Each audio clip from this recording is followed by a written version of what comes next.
up, family? You're tuned in to Real Labs, Real Radio 104.1, your nightcap of comedy. Yes, it is Ken Miller in the big chair tonight. James is out. He was having issues with his internet company, Rectum, so he cannot make it, man. But I'm joined in virtual studio with my comedy brothers, man. One of the dudes to help get this thing started, man. One of my good friends in comedy, bro, Mr. Miguel Colon Jr. What's up, brother? What's up, bro, man? Just trying to get over football these past 2 weeks. My Jets broke my heart last week, and this week they did fine, but it's just gonna be like this. I'm bracing myself for it, man. Well, it could be worse. You could be a Cowboy fan.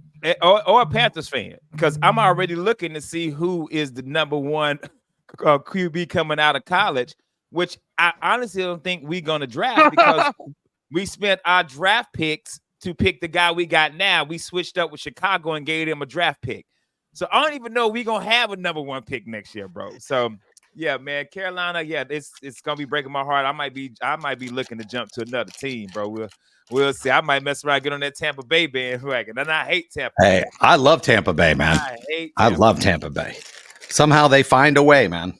They do. Yeah, but they won that division like 5-6 years in a row, man, because the division trash. So they can do that, man. Well, who's in their division again? Who's in their division again? Carolina, Atlanta, and New Orleans. Yeah, trash. And you think Ray Caruth be watching TV and just be like, oh, this is so unbelievable.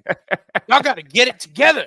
Come on now. Yeah. Use that hidden play, the trunk play. Hey, is it a Ray thing? Rays be killing and slapping them. Rays be killing and slapping them. Ray Rice, Ray Kalu. Hey, man. Also join the virtual studio with our sponsor and also my good homie in stand-up comedy, man, from the law office of Kaufman and Lynn and the Under Oath podcast, comic book writer, stand-up comedian, Mr. Jeff Batman Kaufman. What up, Jeffrey? Man, I'm telling you what, I can't be any more fortunate. I get to work with you guys. I get to do nonsense all the time. And, people ask me why I do the wrestling, why I do the comedy, why I do the comic books. Because you know what? You got to find some fun. If you're going out there, put yourself out there in a fun way. Yeah. So, yeah, I'm happy. Yeah, it was no complaints. But James is sad. I'm sad James ain't with us. Yeah, his head took up too much bandwidth. That's what James ain't had no shirt on. All that, what you call that Mississippi meatloaf, bro? That Mississippi meatloaf showing on James, man. It got in the way of his internet connection, man. Hey, bro. Oh my God, we ignorant. The crazy thing is, man, I was running late because I was at work and I'm working from home. And I realized this, man, I'm at that point in my job now, Jeff, where I'm like one of the go-to guys because I know what I'm doing now. I thought it meant because you old. I thought that was nah, because I only been there 1 year. That's how crazy. But you still old. Year. They think you know something. Bruh. He must know something. He's still alive. He must know something. We have these things called escalations, dog. At 5:15, they give me an escalation. Then there's something that's gonna take a good hour. I said, hey man, I get off at 6. They like, hey, just work it at 6 o'clock. We could pass it on to somebody. I passed that thing at 7 o'clock. Nobody wanted it. They pay you hourly? Yeah, I'm hourly. Yeah. Okay, so you get time and a half to put up with nonsense. Yeah, time and a half to put up with nonsense. Yeah. All right. Yeah. See, I know the way. Some people work. Why did talk to me law-wise, bro? Before we get to the question I was going to ask you. All right. So this happened at a job my friend has. So they do something where they give you these PTO days, free PTO days, like they do sales days, right? They give you a free PTO day. Now they either pay you for it or you could take the PTO day. So I don't know. I don't think they pay you for it. I think PTO just exists. Hold up. So the last few checks, they've been paying us the money for it and not giving us the day. Well, this time they paid us for it and they was like, hey, we're not supposed to do that. We're taking the money back, but we're still going to give you that day off. That legal? Yeah, because they don't pay you for PTO. You know why PTO was created? PTO was created so that people didn't have to. People were using their sick days in weird ways. They were going, okay, I'm sick, and when they wanted a vacation day, they would just take a long weekend and say they were sick. And then companies got smart and they said, well, we don't have vacation days, we don't have sick days, we just have 14 days of PTO. And if you quit or we fire you before then, you don't get it. You don't get paid for it. Let me ask you this. Now, you get paid when you take your day off. You get paid on when you take your PTO day. But you can't stockpile it. Like at the end of, let's say you quit and you have 100 days of PTO. They say if you don't use it, you lose it. So that's not at Sprint. T-Mobile, that's yeah. because T-Mobile that's different. They like a government job. Dude be you know, having I get it. 10,000 days. But yeah, man. So This, if they pay you, if they do something like that, Jeff, and they say, "Hey, we made a mistake and started paying you for this," they say we got to take that money back. Yeah. They can just do that. They can just do it. Yeah, they overpaid you. yeah. That's what they're considering it. You know how many people, there are times where a guy gets a check and it's for like $1 million and it was supposed to like 10 and he cashes it and they're like, oh, and then they prosecute his ass because he knew that wasn't his money. He knew somebody made a mistake. See, So in this case, Miguel, we didn't know. We got the extra money and we saw the extra day on our check. So I was just like, because normally I'd be like, I want the PTO day because we used to have the option to choose. I always took the money. I always took the extra 10 hours. I said, give me the extra 10 hours because that's going to be double time and some time and a half. Yeah. But this time they just gave it to us with no, like, hey, which one do you want? And now they're like, hey, we weren't supposed to do that. What's the charge, Jeff? If you cash that $1 million check, what crime did you commit? Fraud. So Fraud. And then let me ask you this, and just ask that. It's fraud because you knew Yes.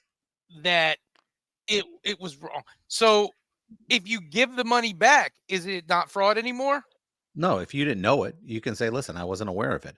But like the ATM, like somebody realized that his ATM had extra money in it, like a lot of it. Like they screwed up and somehow they put 80,000 in his account. And he took it all out. Wasn't his money, and they prosecuted him for it. Now, it's the other way around though? If the bank accidentally takes 80,000 from you and you find out, can they be prosecuted for fraud because they're just going to give you the money back? No, you can sue them, but they can't. So why is it not fraud? Well, I'm just asking because you can't think. When was the last time an entity went to prison? Right. hey, so the yeah, dude all Chase Manhattan. We're sending Rectum to prison for screwing up James. Miguel, the dude from Mr. Wells Fargo shows up on his horse. I'm Jebediah Wells Fargo here. Yeah. I could do my nickel. 80,000 ruples. So, okay, that makes sense. So I love how they said businesses are being criminally prosecuted. I'm going, you can't criminally prosecute a business. You'll fine them, but nobody, the company doesn't. They don't take the company and like, oh, here we built a prison around the company. Dude, and then here's the thing. So why is this when somebody accidentally overpays and you cash the check? Why is this a crime and not a civil issue? Because you knew it wasn't your money. So and it could also be a civil issue too. I know it can be both, but why? Yeah. I'm just wondering, like, so. But you knew it wasn't your money. And the person who accidentally, let's say it's $5 more, and you might miss it. But if it's $10,000 more, you knew it wasn't your money. And do they now prosecute I gave raises. I gave raises last week, and I always make my raises retroactive. I don't tell people this will be on your next paycheck. And normally I don't tell people when I give you a raise. So I was talking. I was with my buddy Matt in the car, and we were going somewhere, going to the event. I said, dude, let me ask you a question. Did you look at your check this week? He goes, well, I noticed there was more money, but I thought you guys made a mistake.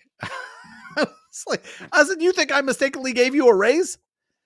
And he goes, oh, thanks, man. I was like, God, people are so you got to prosecute him, bro. Yeah, you got to prosecute him. Yeah, he knew. Prosecute him now. He knew. Listen, less than half the people I give raises to actually ask us about it. Yeah, they just think it just happened. Weird. The crazy thing is when you talk about the criminal prosecution of a company, that's why I think class action lawsuits are BS. I get a check for you've done so much bad to all these people, and we get a check for $7.13. Yeah, but the lawyers got checks for a couple millions. You forgot they got paid. You didn't get paid. That's Jeff. I probably have been in 17 class action lawsuits, and the most I ever got was a bank, Wells Fargo. We talk about was $240 when they were making all the fake accounts. I got the Bank of America one. I got Bank of America like $300. Yeah, bro. But I got one time. It was like $7. I'm like, why? What is? Sorry about the tinnitus. And Jeff, how many people cash them checks? Like does that money? A lot of people don't. A lot of people don't. Like who checks their mail nowadays? Yeah. Like you got a letter in the mail from Rectum. You think, oh, it's just a bill, and it could be a class action check. And you just rip it up and throw it away because you're like, it's just a bill. I know what my bill is. That's crazy to me, man. That's crazy to me. But if $70,000 pop out the ATM, Be ready. I'm calling Buddy because I'm going to Hey. jail. So it's You here's gotta the call move. money on it. 70,000 pops out of the ATM. You take 5. And then when they take it all back and they're like, you knew, and be like, I didn't pay attention. I just pulled $5,000 out. I didn't know I had 70 in there. Okay, man. I'm calling. And they're I'm like, calling- no, you knew. And I'm like, y'all accidentally gave me 75. I didn't even know. So I pulled $5,000 out, thinking I just was regular. And then I found out that y'all messed up. And I'm not mad at you guys. First, I'm not mad at you guys. I'm not mad at anybody. I'm not blaming you guys.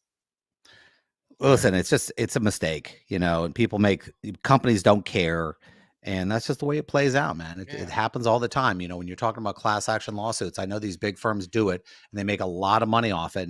And like the Blockbuster case, everyone got like $6. Yeah. The law firm that did it probably got, a couple of $100 million. What if you use that Blockbuster 70 was? What was the Blockbuster one? That was. It was over rental fees. Oh, okay. the late fees.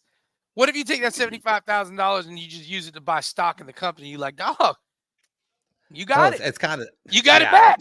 We're good. Hey, now you go to court all right. and you walk in there and buddy your lawyer, you be like, yo, I took 750,000. Yeah, let's just get out. Let's wrap this up. Buddy gonna get me the death sentence for this. Buddy gonna get you the gas chamber. You gonna be Yeah, I got the needle. you stole $75 from Wells Fargo. Hey, Miguel, you on the little table. They pulling you. You breaking rocks somewhere. Yo. You in a prison in Alaska. There's no walls because where would you go? Like, you free to escape if you want. Where you gonna go? Where you going, B? They be like, what you in here for, man? I stole $75. Oh, buddy, huh? Buddy, huh? Yeah, buddy. Should have taken the deal. I did. This was the best I could get with Buddy. Judge was furious when he saw him.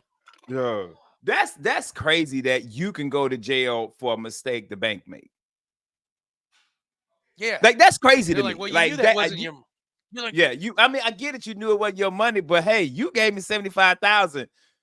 This is the crazy part though for me, and Jeff stepped away for a minute, guys.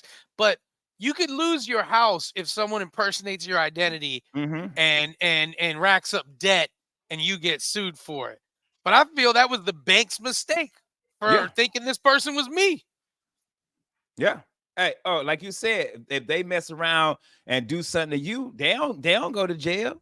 How come it's legal? I could shoot anybody walks through my door because I don't know who they are, and they just take the benefit of the doubt that my life was threatened. But you can't take the benefit of the doubt that I wasn't sure I didn't have $80,000. I don't know, man. I got direct deposit, man. I don't check I got a coworker like that. He's like, man, we got an extra bonus, and I hit him up because I got my bonus as a check by mistake for some reason. Yeah. And I said, hey, dog, did you get that bonus? He was like, we got a bonus. I said, I thought it was my year because I just hit a year. Yeah. He's like, he said, yeah, I got a bonus, man, but I don't be checking my account like that. I said, you got money like that? Because I check my account every day. Yeah, every day. And just be praying. I was like, dog. He's like, yeah, I know money coming out and in, so I'm good. I said, dog, let me tell you something. If I walk into Corona and I got a cigar and I got Chris Alexander with me, I need to check my bank account because I know I'm the only one paying. Yeah. For real. Hey, man, with that being said, we got to take a commercial break. We'll be right back. Real Last Real Radio 104.1. That's Real Radio 104.1. Your Nightcap of Comedy. I'm Kid Miller in the big chair. Hey, man, go out to social media, man. All the Real Laughs, man. Follow us, bro. The funny thing is, if I ever put the clips up of us during the break, that's the funniest of us. But that's the cancel clips. Yeah, them the clips that'll get Casey, our producer, is the only one who knows the gems that go through. Because the minute, I want to say this to all you guys. If you're fans of this show, I first of all appreciate it. I love you for that. Thank you. I really do. You've changed our lives. You all have changed our lives. But what you guys are hearing is FCC approved. We don't want to get canceled. Ken Miller, Miguel Colon. Once we think you're not listening, And we're not worried about you guys. We're just Yeah. worried. We have work for a station, all this stuff. But guys, if you would be down to be in the room with us, we'll get so raw that we'll both start laughing at how disgusted we are that we just found that funny. Yo, a matter of fact, if you want to hear it, come to All for the Money. Come to All for the Money because we don't. We do not. We somebody said something and the crowd was like, and I was like, that wasn't even that bad. Yeah, that was light. Hey man, but it's me and Miguel. Jeff had to step away real quick. I think he back. Let me see what he doing. If he put his headphones back on. No, so Jeff is back. But we do appreciate y'all listening, man. So before we went to break, before we came on with this show, we were talking about punishments, our fathers and punishments. Yeah, let's not talk about why we had to take a break. Yeah. So we were talking about punishments and stuff, and we were talking about things our dad would say to us to threaten us. And Jeff, what'd you say? What'd your dad say? Your ass is grass? Or My something dad like used to say, my ass is grass, your ass is grass, and I'm the lawnmower. That was his big thing. A big one for my father was the whole, you want to cry, I'll give you a reason to cry. And I'm like, I already have one. Yeah. My dad didn't like the funny jokes. The funny responses never worked well in my home because that was normally followed. There's one. Yeah, there's one was also a number that when you got your ass spanked, that's one ass. That's one spanking. Hey, my dad's threat was, hey, I'm gonna come pick you up this weekend. You spend the night at my house, and then he would never show up. You just standing out there with a lunchbox in the rain. He's gonna be here, and Ruth and me like, I know he ain't. And hey, the best was, when my dad would be like, hey, I'm gonna have you spend the weekend with me. I was like, hell yeah, we eating out every meal. He don't cook. Let me tell you something. Bro. My kids will tell you this when it was daddy weekend. Hey man, look here, dog. We got pizza on, and then I let them. Hey, they get so my mama didn't take us out to eat, right? So with my kids, I'm like, well, what you want? Kenny, I want pizza. Yeah. Jazia, I want Chick-fil-A. Layla, I want McDonald's. I'm going to all three. I'm going to all because they're going to have an amazing weekend. And the crazy thing was, I had my kids every day. So when they got off school, they used my house. They came to my house. So the school district was my apartment. So during the week, I made regular food. So they had regular dinner, mac and cheese, chicken nuggets, blah, blah, blah. The weekend, though, hey, man, y'all want to eat the carpet? Go right ahead. I don't care. Yeah. Hey, y'all want to do a daddy house? Down here. Ken, this is the best for me. So when my mom and dad split up, my dad used to take us for like the weekend. And a lot of times I would go stay with him. He would take like me and my older sister Melinda out. But Melinda started going to college by the time my dad was taking me everywhere. My mom and dad split up when I was like 13. So was he still in the Marine? He's still in the military. Yeah, okay. my dad was in the Marine Corps. So he wasn't stationed here. He was stationed in Camp Lejeune, North Carolina. And at that time I was in Charleston, South Carolina. So he would come down and he would get like a hotel. My sister was in college, so he would go visit her at college, take her out sometimes, and then come down Saturday and pick me up. So I'd stay in a hotel with my dad, and so we just bro it out. That's all it was, just broing out stuff, anything we could do to hang out. Then when he started like seeing his wife now, Terry, when they were like seeing each other, sometimes I would go to her place, and then I was like having like white people dinners, and I was like, listen, Pops, I eat what Mom cooks, or I eat this pizza stuff. But this pot roast and like carrot, what are we doing here? What are we doing here? What are we doing here? Like we had a good thing. Me and you had a good hamburger helper. Either what I is would this? eat dinner. Yeah, either I would eat like my mom would make like a panini. We'd have rice and all this stuff. Or you would take me out. We go to like his and my thing was there was a buffet called Quincy's. And he used to have these yeast rolls.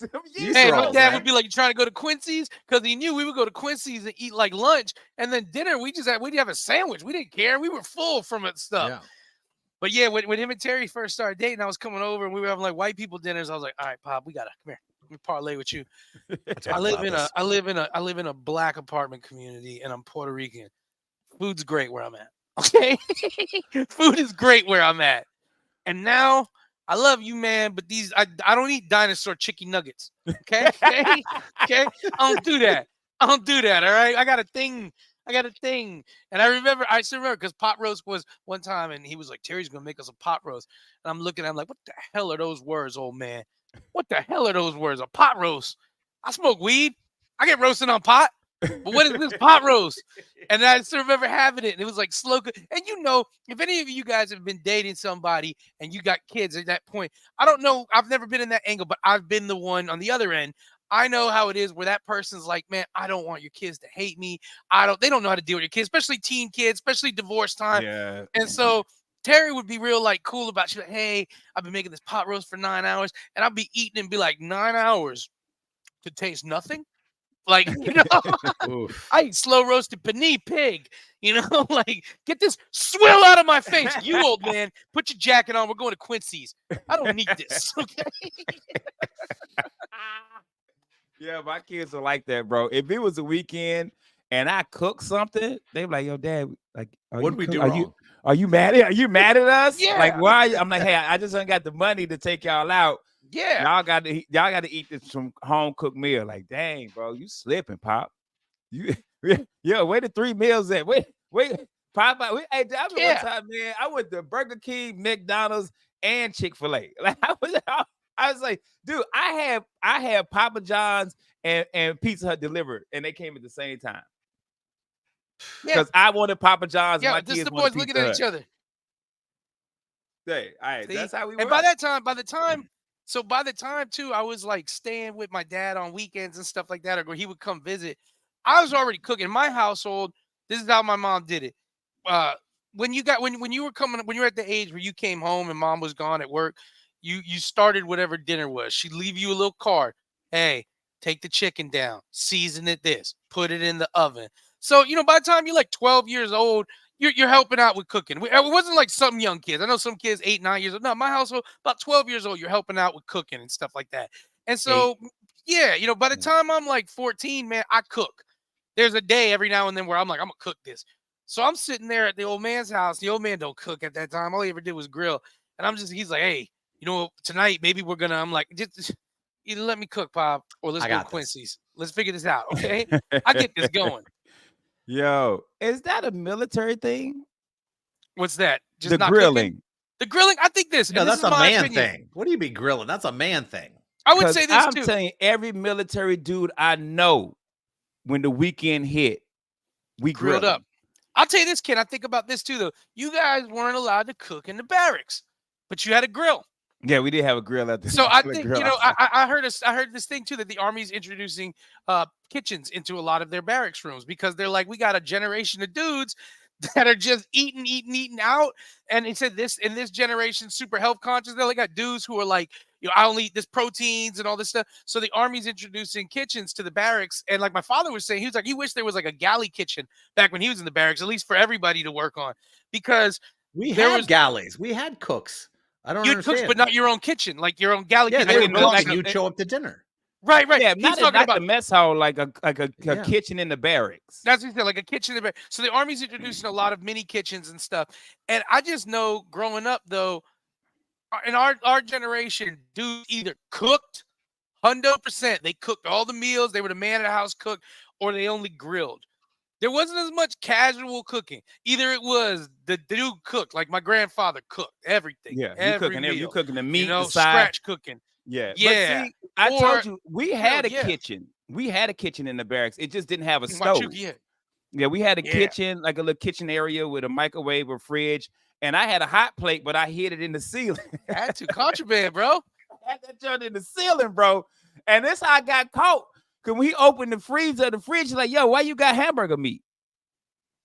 Like you cooking hamburger? I say, you can microwave hamburger meat, Sarge. He said, you just gonna lie to me? Where the hot plate at? I ain't got a hot plate. You got pots and pans, Private. I ain't got a hot plate, Sarge. He start lifting them. I bet you start. Yeah, he took the broom, and that thing was like, boom. It's like, man, take it. I'll buy another one. Hot plate. Yeah, man, that's dope, though. But I think the main thing is because, and Jeff, you can probably agree with me on this. I feel like they probably didn't put kitchens and stuff in the barracks because we're young and they think we're gonna burn the place down. Yeah, somebody's got to clean it, and that too. Yeah, I mean, we had deliveries, we had pizzas and sandwiches. Like all the local businesses would come down with like a lot of food, and they knew we'd pay for it. So they go $10 for the sandwich. We Right. didn't know what in the sandwich. We just ate Yeah, it. yeah. You just wanted something that wasn't from the mess Yeah. hall. I mean, I was lucky. I think back then, I would hate being in the Army now, not because it wasn't easier, but because you don't want to know about distractions. In the military, you got to be hyper focused. You got to pay attention to stuff. You take a lot of Bro. crap, and the last thing you want to see is how good somebody else has it.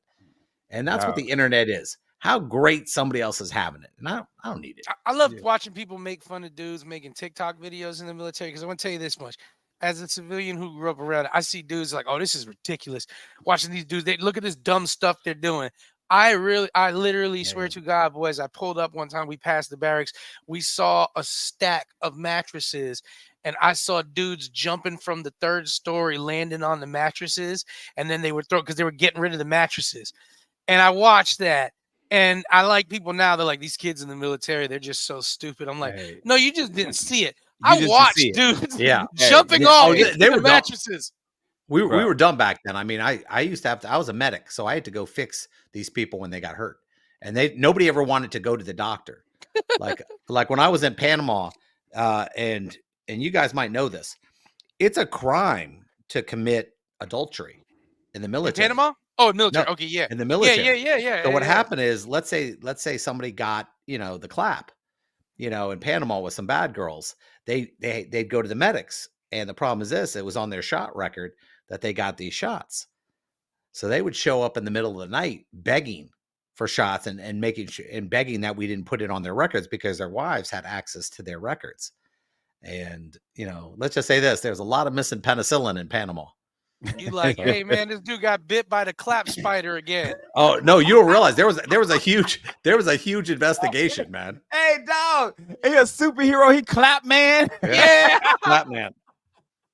Bro, I'm with you because every time I see the videos of like people in their uniform doing the dances on TikTok, I'm like, bro, let me tell you something, man. We would get off work on Friday. They had built the new barracks. In the middle of the barracks was the laundry room. They had a volleyball, a basketball court, and that's the barracks surrounded that. We would put music on. Somebody be throwing some hamburgers and hot dogs on. We still got our BDUs on because we're still on base, and we'd be out there drinking and dancing. You telling me if somebody didn't have a cell phone, we wouldn't be on TikTok? Yeah. There's a camcorder video of you guys somewhere. Somebody has. Oh, somewhere. Somebody got a picture. Oh, you've seen those no. bad pictures of yourself. I've seen them too. I have them. Come on, man. Yeah, dog. We would have been off the chain if we had tickets. There's a video. There's Go a ahead. camcorder video of Kaufman with penicillin shots and a crossbow shooting them at people. They like, Doc got me in the ass with a crossbow. I love Panama. Hey, before we go to commercial break, my other one is when you look at the comments of old soldiers, like their hair isn't in regulation. Yeah, because you was in 77. The hair regulation ain't the same, bro. It's like Disney. You can have tattoos on your face now and work for Disney. Combat deployment. Bro, I'm telling you, man, that is different, bro. Hey, y'all know I can talk military forever, but we got to take a commercial break. We'll be right back. Real Last Real Radio 104.1. Real Last Real Radio 104.1, your nightcap of comedy. My name is Ken Miller in the big chair tonight. Hey, guys, do me a favor. Go out to social media, search Real Last, follow us, like, subscribe, and all that good stuff. And also, if you like podcasts, you can go out to iHeart, search Real Last, over 1,000 shows. Make sure you check us out. We appreciate that. Hey, man, when is the right time to quit? That's my question to anything. This is my question to you guys. So this is what happened today. I was listening to an old school artist. I ain't gonna say what genre it is. And this artist was on the podcast talking about how they were trying to get back with their old bandmate to make an album. And the artist was like, because the streets want this. They want this album, and in my head, I'm like, that's what I'm saying. In my head, I'm like, but who's asking for this? Because this person hasn't had an album since like 1999. They've been on a couple of singles and stuff like that.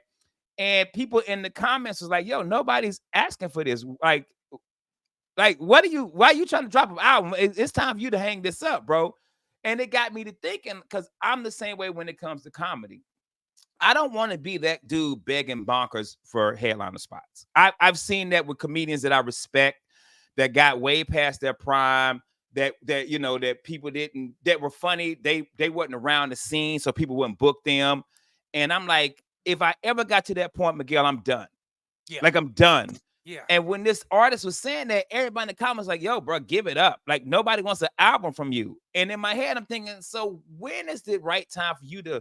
I get it if you go out and do like a tour. It's a nostalgic tour. But why are you still making albums that nobody want to listen to?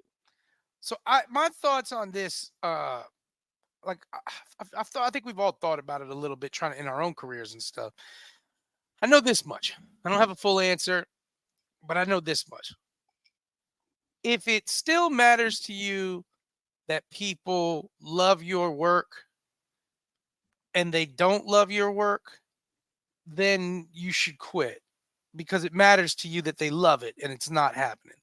If it doesn't matter to you if people love your work and you just want to do the work, knock yourself out.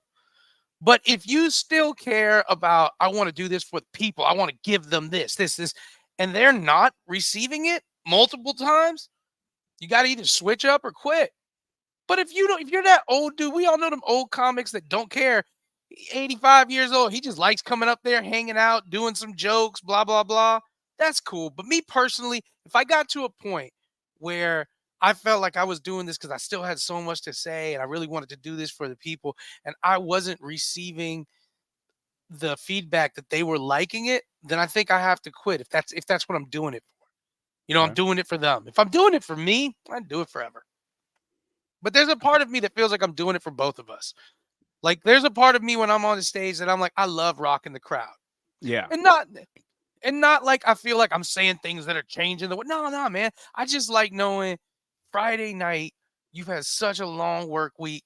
You got dressed up, you took your lady out, you guys are having a good dinner. And I was able to give you an hour of your day that was the best part of your day. I love just, man, there's times when I'm doing shows and I'm like, man, what am I doing this bar show for $200? Oh man, why am I still doing sometimes stuff like this? And then you stay afterward and the whole crowd's like, hey man, yeah, I've been gassed up for this all week, and it's not because you're a star. It's because they heard you were funny and they want to spend that hour of their day, which the hour of the day to come to a comedy show is a 4-hour process. They had to get there, be there, watch the show, drive home. So they gave me a portion of their day. So for me personally, for comedy, I will quit the day I feel like I'm not getting back from comedy what I'm putting in emotionally. Okay. Then I got to stop. Because then I'm just going to wear myself out and I'll just be one of them old angry dudes who's looking at the crowd like, y'all don't get this. Y'all don't get this. Yeah. Other than that, man, I'm going to keep busting heads because I'm fire. Jeff, what do you think? This applies to everything, man. And this is sad because, for example, I write comic books. I've been writing comic books for 19 years. I've got 17 graphic novels, 60 single issue comic books. I've been doing stand-up for 3 years. I was just in our wrestling ring, reffing a match with, I think your age, you got to decide who you are. If you're good with taking shots, like I take shots now. I mean, there's nothing, you guys 3 years ago, hey, Jeff, why don't you do stand-up with us? I mean, okay. Hey, Jeff, why don't you ref wrestling? Okay. Hey, why don't you try this? Okay. I mean, I'm laughing at some of the nonsense. For example, I'm hosting the Melbourne Comedy Film Festival next month because somebody, so I did stand up, happened to know knew me from the comic book world, but now found out I did stand up, needs a host for this show that is multi, can do something like this. And I'm laughing going, I would never have had this opportunity if I didn't say yes to what you guys were talking about 3 years ago.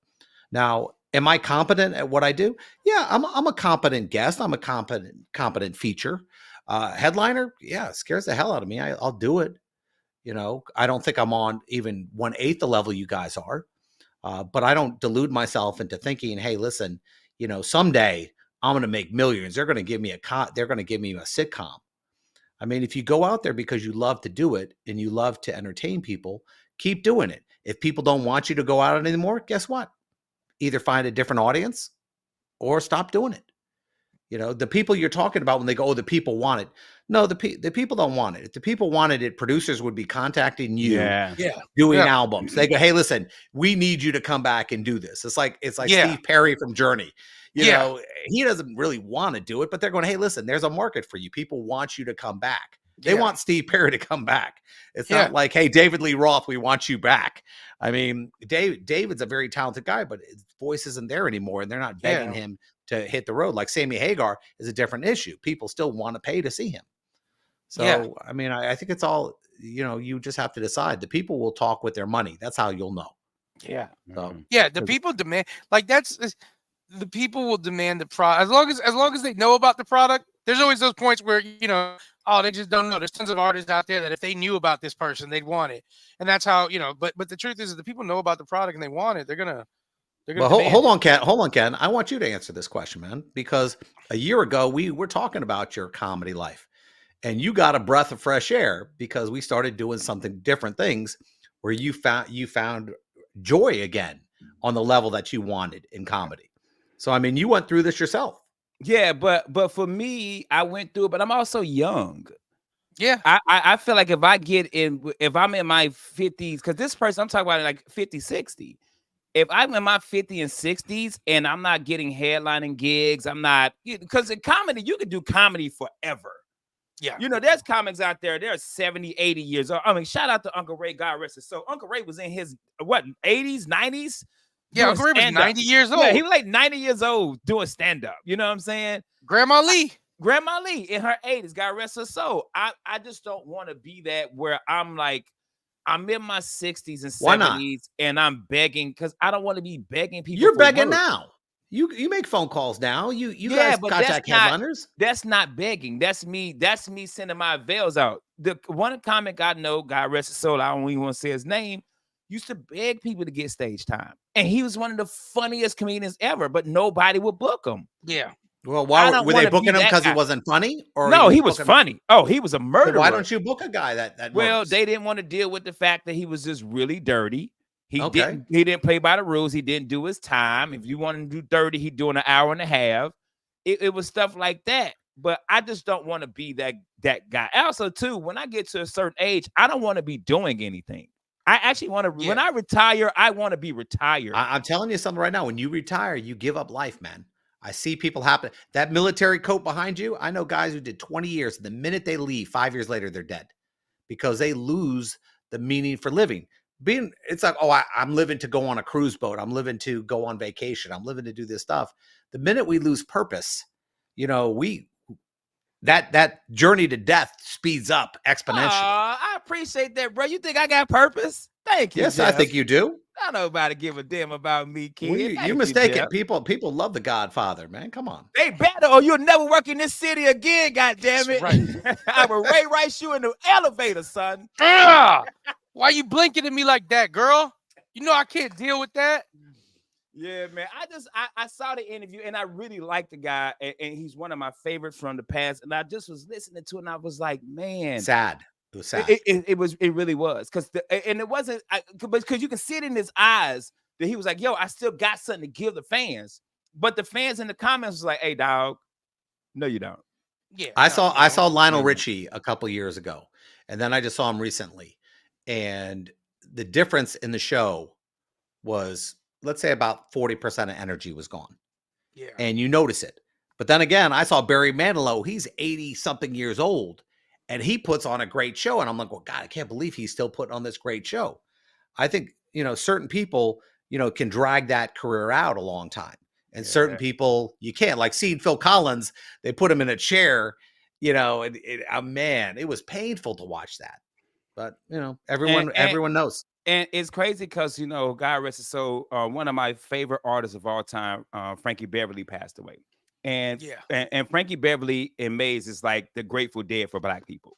Like that is the family reunion cookout. Like that's like next Friday they're doing a white out, bro. I'm gonna be on stage in all white. Like for like all day, all I did was post about Frankie Beverly and listen to Frankie Beverly. But he was one of those artists that even in his 70s, you were like, yo, this dude is like, this is crazy. Patti LaBelle. Patti LaBelle, bro. Aretha Franklin. We went to see I Patty. saw Aretha Dog. Franklin late. Yeah. I'm like, I told my wife, I said, Patty in her 70s. And she, Yeah. doing her. Yeah. Bro, it's some artists that just when they get older, they're still like, but we also went to go see Anita Baker. And I was like, hey, man, it might be time. Hey, Jeff went to see Mariah Carey. Oof. Hey, it might be Might time. Yeah. It might be time. You got But I never saw her before. She may never have moved. I mean, I didn't see her 10 years She's ago. still on the couch, right? She's still on the couch 10 years Later. later. And if Mariah has a problem with me, I don't want to say, I know that you think that people go, well, that's cool for you to do. I mean, come on. We paid money. Get off your ass just for 10 seconds. Yeah. I mean, it was just painful to watch that. And you watch the women out there and she goes, I'm a diva. I don't have to do anything. And I'm going, listen, there are a lot more important people than you in music who are putting on a good show. And you should do that too. But then what do I know? I'm not the one paying. Nobody's paying $900 to see me from the cheap seats. That's crazy. $900, man. Speaking of that, man, Jeff, if you get some hookup on some UCF Colorado tickets, let me know, bro. Anyway, we got to get up out of here, man. When is that? It's September 28th. God, you could give me like some time. I know. You know I'm terrible So at this, 2 weeks? man. Yeah. Is that 2 weeks? Yeah. We got to get up We might have to do our real radio show from there. I know, right? Hey, yo, we could do it at the half court, man. Let me throw these shows up real quick. We'll invite Busey. He'll come. All right, this Wednesday, the 18th, James will be hosting a comedy workshop at Christy B's Comedy Club that is in Palm Coast. It is $50. He's going to teach you about events, seminars, private shows, comedy shows, 2-hour workshop, stage work, crowd work, stage presence, all that good stuff. So make sure you go check that out. This Wednesday, comedy night at Morse Code Lounge is me, Sean Finnerty, and Carmen Vallone. So make sure you guys check us out on the 18th. And after that, I'll be heading to North Carolina to open for Russell Peters this weekend. Miguel, what you got going on this weekend, brother? This weekend, I'm out of the country. I'm in Carousel from Thursday to Monday of the following week. I'll be out there, and then I'll be back slanging jokes back in Florida. Ow! Kaufman, what you got this weekend, Playboy? I got Under Oath. We got rapper Swayze. Gonna have a good time. Cool, man. Well, we got to get up out of here, man. We truly appreciate y'all listening. Make sure y'all do me a favor, man. Go out to social media and follow us. Go to Facebook, search Real Labs. Instagram, Real Labs. YouTube, go to search Real Labs, and please subscribe. We're trying to hit 300 subscribers. We're up to like 215. So come on, y'all, pop in there. Also, if you're into podcasts, do me a favor. Go out to iHeart. Download the iHeart app. Search Real Labs 1,000 shows. So also listen to like show 600 and up, because that's when I'm on there. Don't listen to the Devin shows. Well, I got to get up out of here, man. We appreciate y'all listening to us, man. That is Jeff Kaufman from Law Office of Kaufman and Lynn. Miguel Colon Jr. Jeff, tell them what to do. Take your ass to bed. Good night.